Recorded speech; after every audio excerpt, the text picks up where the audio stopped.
Chalk Talk is brought to you by Isolite, the emergency lighting experts. Stay educated, my friends. There is a better way to do it. Find it. That's a quote from the great Thomas Edison, and I think that pertains to today's Chalk Talk. I'm Western Regional Sales Manager Greg Keel, along with Eastern Regional Sales Manager Matt Bird, and thank you for joining us on this last day in November for our November Chalk Talk. As you can see, our topic today, we're going to be discussing a new product for us, ELT 2.0. While this isn't exactly a brand new product, it is a next generation product for us. Evan, our host, our Director of Product Development, is going to go over the feature set of this unit, but we're very excited to have this product coming out and available to start 2023. One quick note I do want to mention is that we do have altered schedule in November and December for our Chalk Talks based on the holiday season. So keep an eye out for that for December as well. And with that, I'll hand it over to Evan. Thanks again for joining us. Thanks, Greg. We haven't announced the December schedule yet, but we were thinking that we would do it on Christmas Eve and Christmas respectively. So we look forward to seeing you all there as you take a few minutes out from your family so that you could join us. Thanks for that nice introduction, and thank you all for being here today. As Greg mentioned, we're talking about a new product today. We've got a new theme for the Chalk Talk here. We're doing this on a special day. It's it's a heck of a month for us, and we're pretty excited here. So as we like to do with new products, we're going to do this in a couple different stages. We'll start with the overview of sort of why we've done this, sort of the why this product deserves to exist. We'll then jump into the feature set of it, sort of in a deeper dive.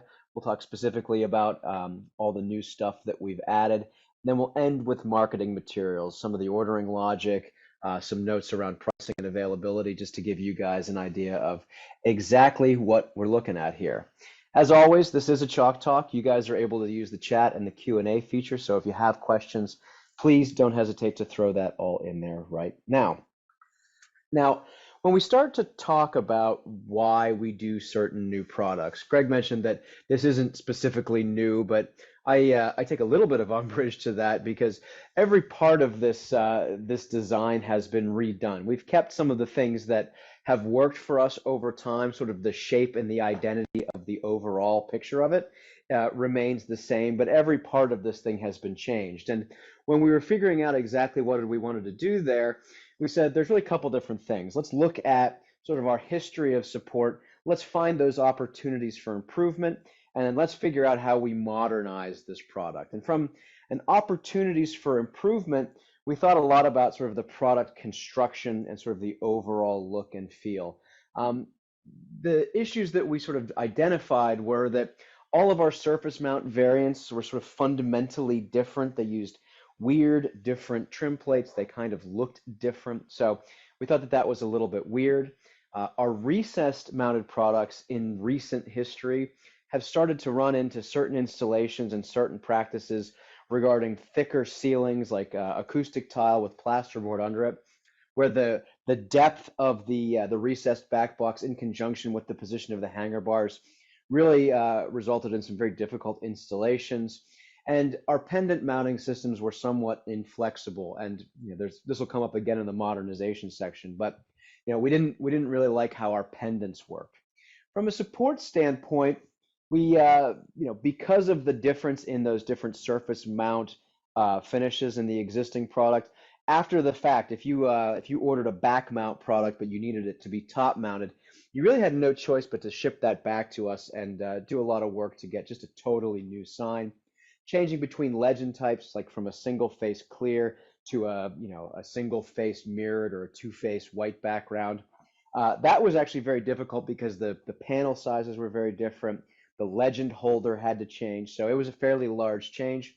And it really didn't allow us to ship a universal product for jobs that didn't necessarily know the mix of mounting requirements at order time. And so those are the improvements. And then that sort of leads us over to the modernizations, right? The surface mount keeps coming up, right? And so there's a sort of an operations aspect to it. There's a support aspect to it. But in general, we sort of thought that the surface mount looked visually weighty, right? It was not, it really wasn't in service of what an edge-lit exit sign is trying to be. And so modernizing that was a goal.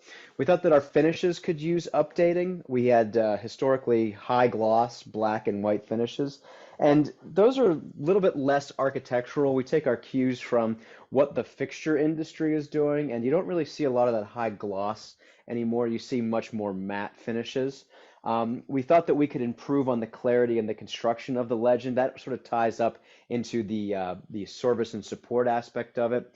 We know that pendant requirements have changed in some locations related to potentially seismic issues, and also just installation practices of putting pendants on different types of ceilings. That's something that we really wanted to address with this new version of the product.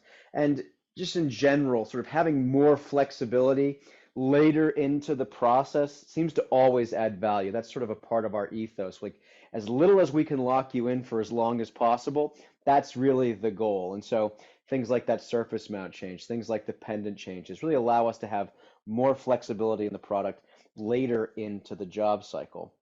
So the high level of what we have done here is we have a new aesthetic, a totally new aesthetic for the surface mount products and for the pendant mount products.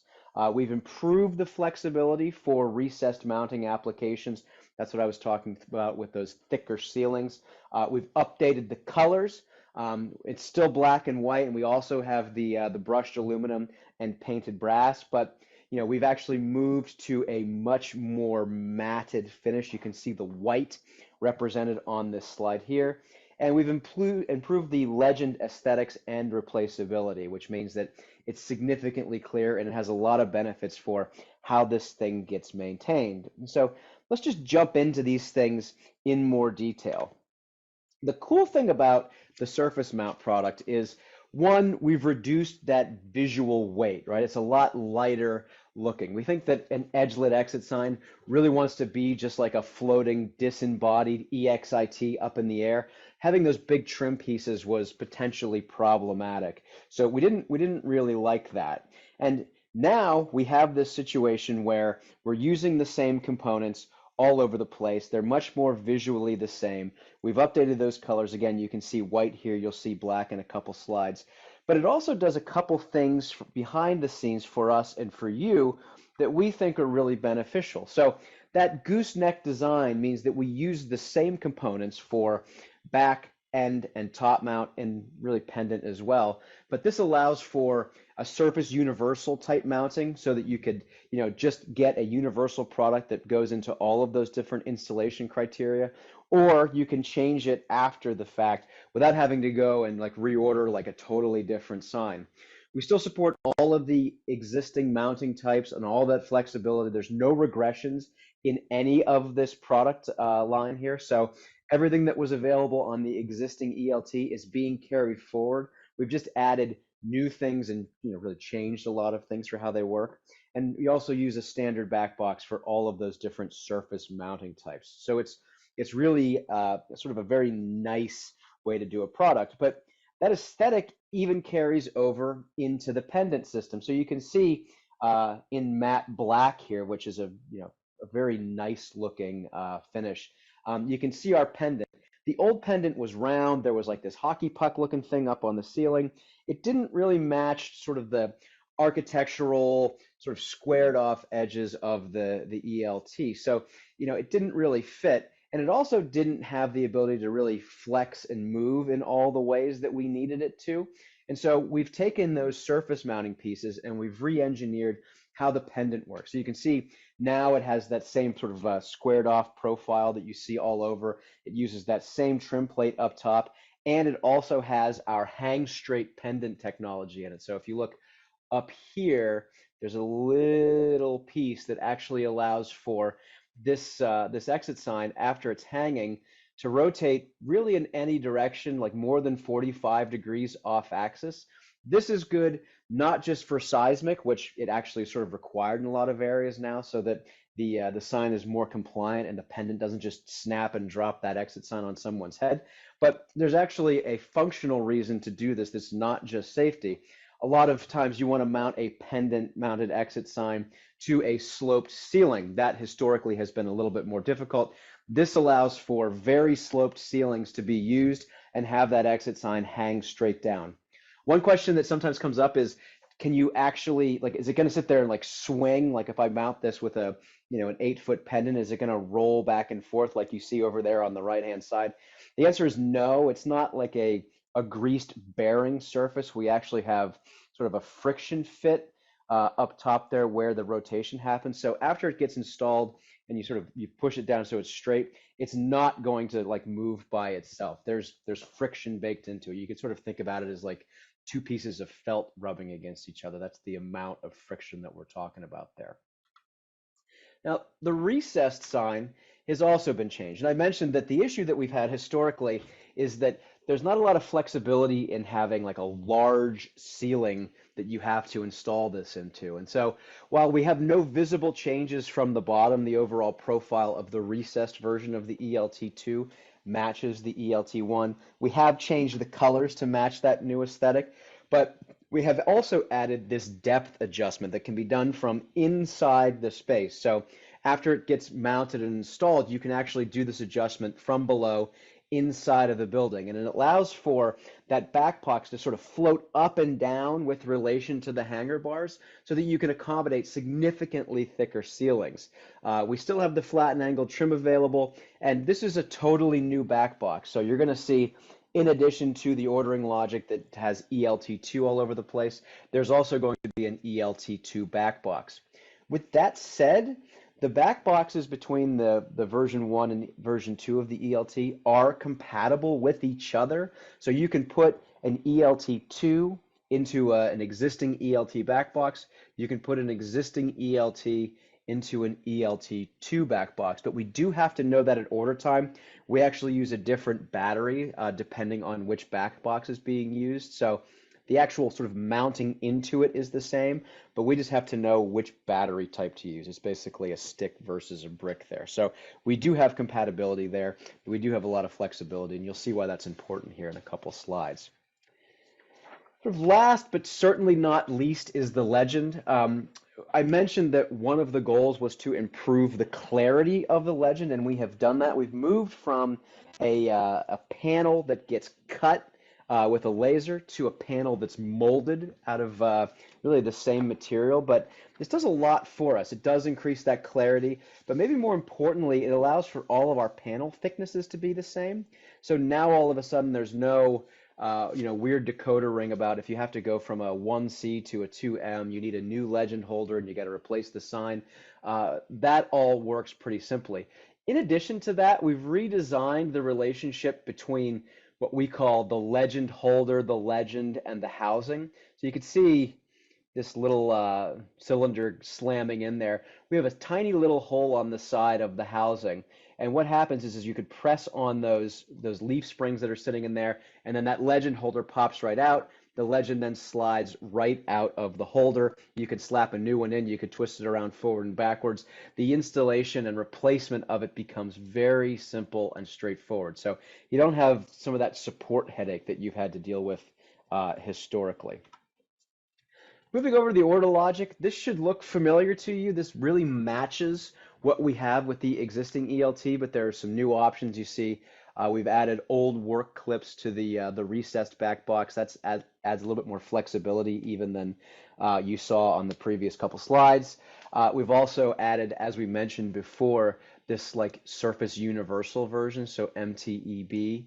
That's top and back mounting. You get sort of the full set of everything that you would need in order to do that installation. So that really is what allows for that universality. So, no regression, as I mentioned. The ordering logic is the same. You can check out the cut sheets there online already. And as for availability and pricing and all that stuff, as Greg alluded to at the beginning, this will be available right at the beginning of the year. So the first is a Sunday, so it'll be available for order on January 2nd. We don't have the price book pages updated yet. We're still doing our finalized bills just to make sure that we have everything accounted for. We should have those here in the next week or two, but I don't really expect a lot of price change between the ELT and the ELT2. we sort of know how that all shakes out, and we know that we don't want to like move prices too much. So expect that to be sort of roughly in line with that product. And I guess it also bears mentioning that the ELT is not going away. A lot of times when we come out with a new product that is kind of a replacement for an existing product, we would discontinue it or we would start shuffling orders over. We're not doing that in this instance. We know that we've had the ELT in our lineup for a long time. We know that there are specs written against that. We know that there are orders outstanding. We're very sympathetic to those issues, and so we really wanted to make sure that we were keeping the ELT around for a while the transition happens over to the ELT2. We obviously think that everyone should be using the ELT2, and we think that the ELT sales will naturally atrophy as everything shifts over to ELT2. But we are going to keep the ELT around, not forever, but for as long as we deem it necessary. So, at least the next 6, 9, 12 months, it will eventually go away. So you want to start shifting that business over to the ELT2, but there's no urgency to go and change quotes, change sort of outstanding orders that are in the hold for release bucket. We're going to take care of you. We're not going to just axe this thing off and have like a hard cut over to that. And with that said, sales materials are starting to show up on the webpage. The webpage is up. The spec sheets are there. The instruction sheet will go up in the next week or so whenever I can find some time to get it done. We have a sell sheet we're going to have for early December. All of that stuff will be shipped out as a part of the follow-up packet to this, in addition to the stuff that you normally get, like the PDF version of the presentation, a video of me giving it. And the last thing that I will mention is the question has come up about sample cases or demo cases. That is something that we're working on. We're still waiting for just sort of the final parts to roll in. I anticipate we'll have those available in January at some point, probably a little bit later in the month. But we are going to make sample kits, demo kits for you guys. As soon as we have them, you'll hear from Matt and Greg, or I'll mention it on a Chalk Talk. It won't be a surprise, and we're not hiding that information from you. We are going to do that. With that said, as always, I'm Evan Ackman. Greg and Matt are on the line. I hope this was informative. If you guys want to talk a little bit more about this or anything else that we do, please don't hesitate to reach out. We know you guys are out there fighting the good fight on our behalf, so anything that we can do to support you, please do not hesitate to reach out to us. We love hearing from you guys. Thank you all for joining us here on the last day of November. Happy holidays. Hope you all had a nice Thanksgiving. And we'll talk to you in just a couple weeks because it's going to be a quick turnaround to the next Chalk Talk.